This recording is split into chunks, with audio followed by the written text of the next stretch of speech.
Nuevamente me encuentro en el Museo Naval del Tigre, como siempre digo, es bueno venir a recorrerlo. Hoy estoy con Andrés Rodríguez, una persona que quizás aquellos que ven mucho las posturas de Instagram del museo lo van a ver. Ahí con los chicos que vienen a visitar este museo. Recuerdo que vienen muchos chicos de escuelas a conocerlo. Rodríguez es una parte muy importante que acompaña a todos esos chicos. Pero hoy me voy a dedicar a esta fragata, la 25 de mayo, y quiero que Andrés nos cuente qué fue, qué hizo, un poquito para que todos sepamos. Siempre las maquetas nos reflejan lo que eran los barcos en la antigüedad. Aquellos que no están en maquetas, acá hay muchas. Bueno, pero esta es una maqueta muy especial porque prácticamente el tamaño es mucho más grande que todas las que conocemos. Bueno, te voy a escuchar. Bueno, bárbaro.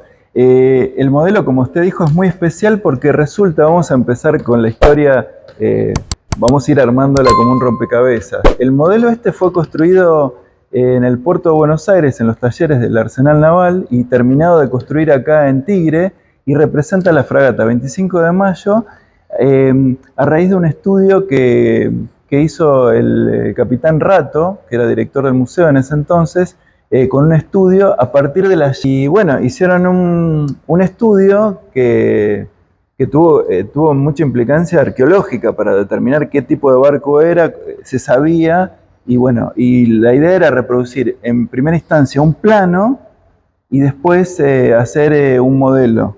Entonces, este modelo es muy importante, ¿por qué? Porque hicieron una investigación para determinar cómo era ese barco, que supuestamente había sido un barco mercante español, y ahí empieza mucho la investigación de qué tipo de barco era. Y con la iconografía más o menos contemporánea del barco, con los estudios arqueológicos de la época de que el barco tuvo su vida útil, y se hizo este modelo que tiene una particularidad histórica muy importante, que es que tiene el forro de la obra viva enchapado con las chapas originales del barco de Guillermo Brown. La obra viva es la parte de abajo. Exactamente, ¿sí? Exactamente. Bueno, se le hizo todo en base a documentos de la época, donde habían documentos que tenían que ver con las cosas que se habían llevado a bordo en el momento de que el barco es comprado y es bautizado Fragata 25 de mayo, con los arreglos que cuentan en los documentos. Todo eso se fue reconstruyendo el tipo de barco. Por ejemplo, un detalle es que el palo mesana, que es el palo que está atrás de todo, en la popa. El palo mesana, acá tenemos 3 palos, el mesana es este. Exactamente.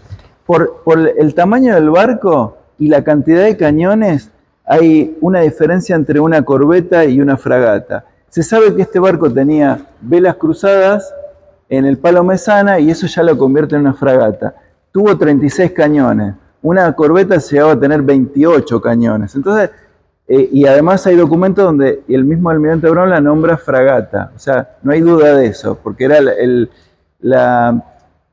la hipótesis de tamaño, que es lo que está también en duda, porque después hubo historiadores que siguieron investigando, entonces se contraponen los dos estudios. Cuando el primer estudio preliminar que se hace del barco, arrojaba una eslora de 40 metros. ¿Qué tenía? ¿Una hilera de cañones o 2 hileras? ¿Te acuerdas? Sí, cuando el almirante la ve, nota que tiene un entrepuente muy alto. Entonces dice, bueno, la batería principal va a estar de 10 cañones y le van a poner una segunda batería con otros tantos cañones. En principio tenía 32 cañones y se le suman más cañones, llega a tener 36 cañones. ¿Dónde intervino esta? ¿Dónde intervino? En casi todos los combates, hasta el combate de Quilmes, que es el que vamos a hablar ahora, que es el último, pero estuvo, por ejemplo, en el combate de los Pozos, en el combate a la Fragata Emperatriz, a la Niterói, un combate nocturno, un ataque nocturno metiéndose en Montevideo a atacar al barco insignia de la flota del Brasil. Recordemos que este barco se usó únicamente en lo que fue el conflicto de la guerra contra el Imperio de Brasil, de 1826 al 27 prácticamente. Y bueno, estuvo en la mayoría de los combates, y el último es el combate de Quilmes, donde sufre, que ahora lo podemos contar puntualmente. Entonces, teniendo en cuenta que la fragata en ese entonces, estamos hablando de principio del siglo XIX, la fragata no era el barco de guerra por excelencia, sino que era el barco que acompañaba a los navíos de línea. Entonces era un barco que ayudaba un poco, no era propiamente el barco de guerra. Sin embargo, teniendo en cuenta que los conflictos que se dan después en el Río de la Plata, en la época de la Guerra del Brasil, Buenos Aires no tenía la posibilidad de construir barcos, entonces se compraban barcos que venían de cualquier parte y de cualquier confección, y se usaban en el Río de la Plata, teniendo en cuenta que el Río de la Plata no tenía profundidad para barcos mayores, ¿no? Entonces, la mayoría de los barcos eran pequeños. Claro, en una primera instancia uno pretendía que el barco del almirante Guillermo Brown sea un barco muy grande, ¿no? Era lo que se esperaba en ese entonces. A medida que va transcurriendo la historia, uno entiende que el barco de Guillermo Brown era un barco más bien humilde. Entonces, cuando hacen el estudio, empiezan a ver, por ejemplo, pinturas de Murature. Murature lo conoció a Brown, estuvo a bordo del barco, lo vio, entonces lo pintó. Esas pinturas las habrá visto Guillermo Brown. Recordemos, Guillermo Brown muere en 1857. Esas pinturas ya estaban hechas. Entonces, bueno, hay un estudio de diferentes documentaciones que dan como resultado este modelo, otros modelos, algunos planos y alguna iconografía que nos dan un poco la idea de cómo pudo haber sido el barco de Guillermo Brown, ¿no? No es fiel esto porque esto ya reproduce más lo que sería un barco mercante de esa época, pero no está tan lejos. No digamos. está muy lejos, correcto. Exactamente. Sí, sí. Me decías del combate de Quilmes. El combate de Quilmes. Bueno, el combate de Quilmes es el último que tuvo. Es el último, pero no es la última acción en la que participa la fragata, porque después le toca una honrosa intervención cuando ya el barco fondeado en Buenos Aires, ya prácticamente en desuso, es usado como pontón, y 4 barcos imperiales entran persiguiendo a un barco norteamericano en ese mismo conflicto. Y desde el puerto se combate y los barcos se repliegan, y uno de los barcos, que ya no era un barco, era un pontón, los detiene, los enfrenta, que era la fragata 25 de Mayo, ya totalmente hecho. Claro, lo que también voy a aclarar que hoy el antepuerto está prácticamente a unos metros de la costa. Exactamente. Antes el agua, eso estaba mucho más lejos. Exactamente. Porque toda la parte de reteo de esa parte fue ganada al río, ¿no? Exactamente, claro. Sí.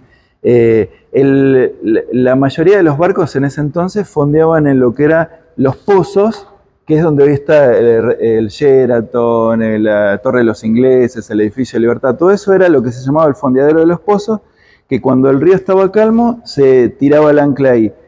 Si estaba más picado, se fondeaba en lo que eran balizas interiores, y si no, en balizas exteriores, que ya era al lado del Placer de las Palmas, por ahí sería ya en lo que sería el Río de la Plata, por decirlo de alguna manera, no tan cercano a la costa. El combate de Quilmes se da en realidad en 2 episodios, el 29 y el 30 de junio de 1826.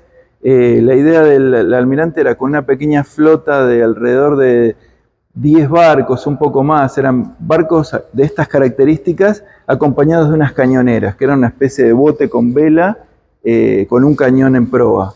Entonces, con esa pequeña escuadra decide ir a atacar a una escuadra brasileña que estaba en las inmediaciones de Quilmes, fondeada, tratando de ganarle de mano, ¿no? Tratando de hacer un ataque sorpresa. Entonces, el ataque se da la noche del 29, y ahí ya los comandantes subalternos de Brown muestran la flaqueza, que fue la de no participar demasiado, hacer alguna maniobra que no era la que estaba consensuada.